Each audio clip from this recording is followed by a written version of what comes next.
Welcome दोस्तों, मैं हूं एडवोकेट जितेंद्र। आज की वीडियो में बताने वाला हूं कि पत्नी अपने द्वारा डाले हुए केस में खुद ही फंस सकती है। पति की ये समझदारी इसमें बहुत ही इंपॉर्टेंट रहेगी।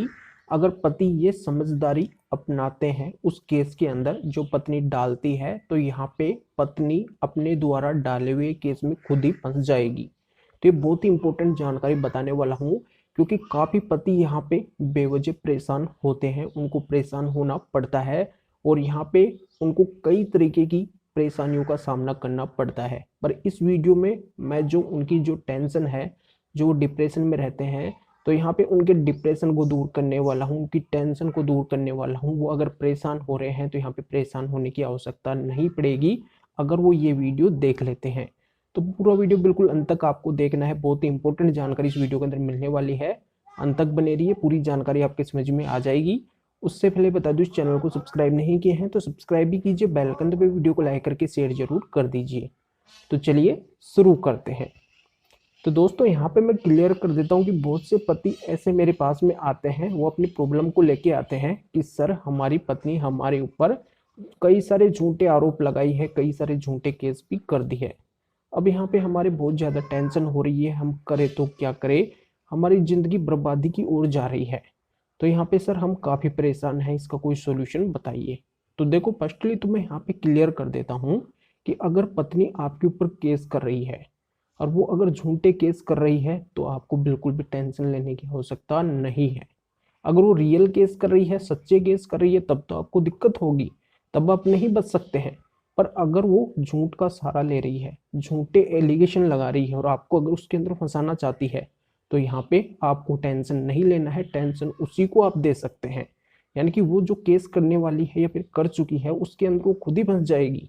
पर यहाँ पे आपको समझदारी पूर्वक काम करना होगा। फर्स्टली तो देखो, यहाँ पे मैं समझा देता हूँ कि अगर वो केस कर रही है तो आपको बिल्कुल भी टेंशन नहीं लेना है। और यहाँ पे आपको ऐसी कोई जल्दबाजी नहीं करना है। केस वो कर रही है, आप जल्दबाजी क्यों करते हो? आराम से उस केस को आप आगे जाके फाइट कर सकते हैं। जैसे फर्स्टली अगर वो कोई केस डालती है, कोर्ट में हो जाती है, तो कोर्ट से क्या होता है, एक समन आता है। एक समन आपके पास में आएगा। कई पति ये सवाल मेरे पास में लेके आते हैं कि सर एक समन आया था, कोर्ट से एक नोटिस आया था, उसको मैं रिसीव नहीं किया, तो अब पता नहीं क्या हो जाएगा, क्या मैं उसके अंदर फंस जाऊंगा? तो यहाँ पे मैं उनकी टेंशन को दूर कर देता हूँ कि अगर आप उस फर्स्ट वाले समन को रिसीव नहीं किए तो कोई दिक्कत नहीं है, आने वाले दूसरे समन को रिसीव कर लेना। अगर आप दूसरे समन को भी मिस कर दिए हैं तो तीसरे समन को रिसीव कर लेना।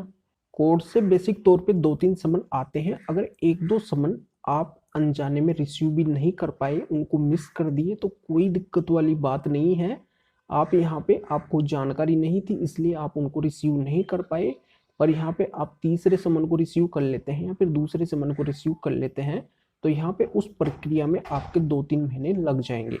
पर यहाँ पे पत्नी का तो फर्स्ट डेट से ही टाइम लग रहा है। जब वो अप्लाई करवाई है केस को, उसी डेट से उसका टाइम लग रहा है। उसको कोर्ट में भी आना जाना पड़ रहा है, वकीलों के भी चक्कर लगाने पड़ रहे हैं। तो यहाँ पे उसका टाइम तो बर्बाद हो रहा है, क्योंकि वो झूठे केस कर रही है।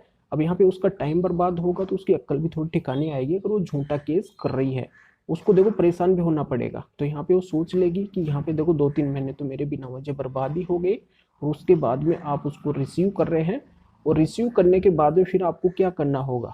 ये करना होगा कि आपको उस कोर्ट से एक वकील करना होगा।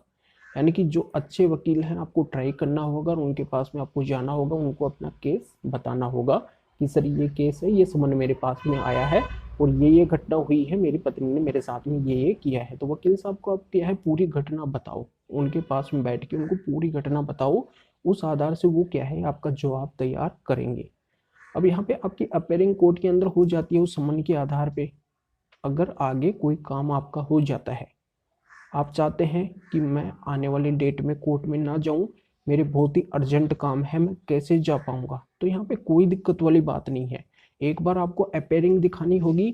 अपेयरिंग अगर आप वहाँ पे दिखा देते हैं कि आप कोर्ट में प्रेजेंट हो गए हैं, आपके वकील वहाँ पे आ गए हैं, उसके बाद में अगर आपके इमरजेंसी काम आ जाते हैं जिनके कारण आप कोर्ट में नहीं जा पाते हैं, तो यहाँ पे कोई दिक्कत वाली बात नहीं है। उसका भी एक टाइम पीरियड होता है, यानी कि आपका जो जवाब वहाँ पे जाता है कोर्ट के अंदर, उसका भी एक टाइम पीरियड होता है। तो उस टाइम के अंदर आपका जॉब चल जाएगा।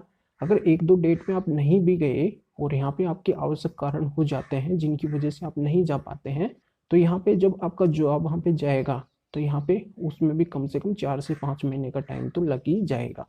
तो यहाँ पे पहले समन जो आप रिसीव किए उसके अंदर 2-3 महीने लग गए, और 4-5 महीने आपके जॉब को वहाँ पे सबमिट होने में लग गए। तो यहाँ पे किस तरीके से ये टाइम लग गया, 7-8 महीने का टाइम लग गया, यानी कि 7-8 महीने का टाइम लग गया। फिर इसमें कुछ प्रक्रिया चलने के बाद में आएगी एविडेंस और विटनेस स्टेज।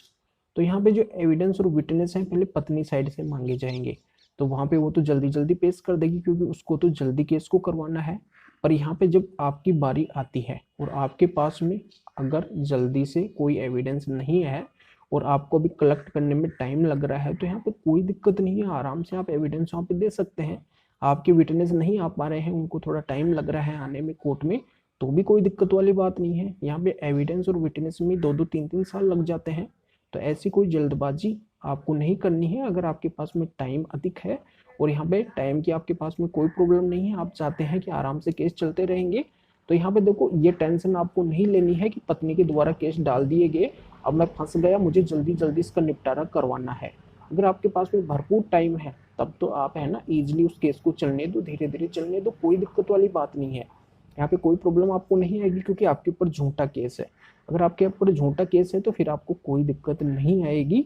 वहाँ पे आप आराम से अपने एविडेंस और विटनेस पेश करो, 2-3 साल लग जाएंगे। और ऐसे अगर आपका टाइम उस केस के अंदर ज़्यादा लग रहा है और यहाँ पे पत्नी क्या है कि ऑटोमेटिक दबाव के अंदर आ जाएगी, वो सोचेगी कि मेरा तो टाइम भी काफ़ी अधिक लग चुका है और मेरे को भी परेशान होना पड़ रहा है, मैं बार बार कोर्ट जा रही हूँ, वो आ ही नहीं रहे हैं, उनके एविडेंस और विटनेस पेश ही नहीं हो रहे हैं, तो वो खुद कॉम्प्रोमाइज के लिए राजी हो जाएगी, सेटलमेंट के लिए राजी हो जाएगी। तो यहाँ पे अगर एक वाजिब अमाउंट के अंदर कोई सेटलमेंट होता है तो वो देखिए अब म्यूचुअल डाइवोर्स के जरिए से और परमानेंटली उस पत्नी से आप अलग हो सकते हैं, डाइवोर्स ले सकते हैं।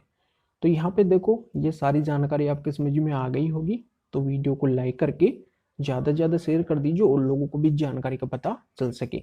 तो फिर आगे मिलेंगे आपसे नए वीडियो नए टॉपिक के साथ में। आप सभी का बहुत बहुत धन्यवाद।